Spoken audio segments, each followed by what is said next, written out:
په دې ویډیو کې هم که د تیرې ویډیو په څیر موږ دوه موازي خطونه ولرو. دا یو موازي خط وي او دا هم بل موازي خط وي. د دې لپاره چې معلوم سي دا موازي دي، نو دلته د موازي خطو علامې ورکوم.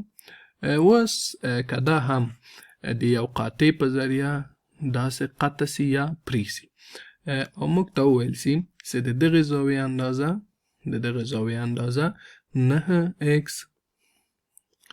مثبت 88 ده، او د دغې زاویې اندازه په شین رنګ سې رنګومه داسې ده 6x مثبت 182 ده. دا ټول په درجو ده، دا مو باید په یاد وي. او اصلي پوښتنه موږ نه دا ده چې آیا موږ کولی سو چې د دې زاویو حقیقي قیمت پیدا کړو که نه، یعنې داسې یو قیمت چې هغه کې x نه وي. نو زه له تاسو څخه غواړم چې ویډیو ودروئ او د ده په هکله خپله فکر وکوئ چې دا حلولی سئ او که نه. ښه، اوس راځئ چې دا په ګډه سره حل کړو. دلته که تاسو ورته ځیر سئ، دا زاویه له دې زاویې سره ورته ده، نو ورته زاویې سره مساوي وي. په دې معنا چې یعنې دا زاویه هم کیږي 6x مثبت 182. اوس یو څه چې اړین دي هغه دا دي چې موږ په دې پوهیږو چې دا دواړه زاویې متممې دي. په دې معنا یعنې که چېرته دا دواړه زاویې سره جمع سي، دا مساوي کیږي له 180 سره. یعنې که چېرته موږ 6x مثبت 182 دا جمع کو له 9x مثبت 88 سره، دا مساوي کیږي له 180 درجو سره. ولې مساوي کیږي له 180 درجو سره؟ ځکه که دلته تاسو وګورئ دا یو نیمه دایره جوړوي چې د نیمې دایرې د درجو اندازه څونه وي؟ 180 درجې. اوس راځئ چې دا ساده کو.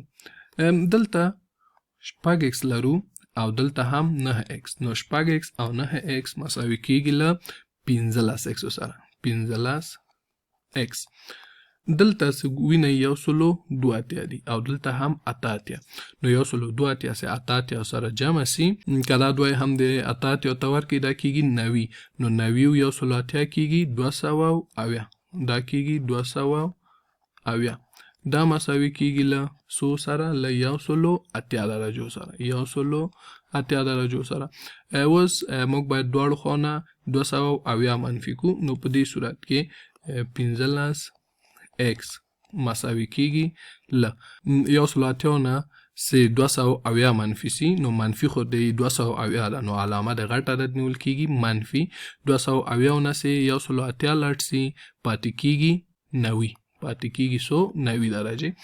اوس باید دواړه خوا په 15 وویشو، دا خوا هم په 15 وویشو او دا خوا هم په 15 وویشو، چې په دې صورت کې x مساوي کیږي له علامه هم منفي 6. اوس راځو دلته د x قیمت اچو. هغه داسې چې دلته د x قیمت څو ده؟ منفي 6 ده.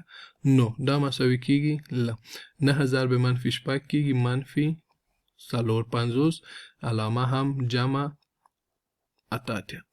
نو 88 او 450 لاړ سي مساوي کیږي له 100 سره 4 درجو سره. نو دا زاویه څو سوه؟ دا زاویه 4 درجې سوه.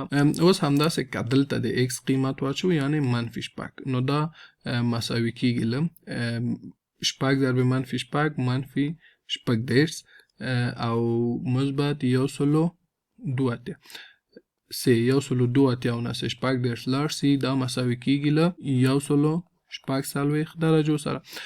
اوس د دې زاویو موږ دقیقه اندازه معلومه کړه، خو موږ کولی شو دا د نورو زاویو قیمتونه هم معلوم کو. هغه ډیر په ساده ډول، هغه داسې چې دا زاویه او دا زاویه سره مساوي دي، نو دا هم کیږي 140 درجې. اوس دا زاویه او دا زاویه چې دي دا متقابل براس زاویې دي، نو دا مساوي کیږي دواړه، دا هم کیږي 140 درجې.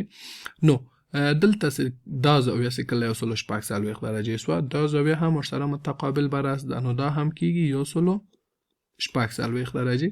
دلته خو دا یو زاویه ډیر په ساده ډول معلومولی شو ځکه دا 40 کیږي او دا زاویه ورسره متقابله ده، نو دا هم کیږي 40 درجې.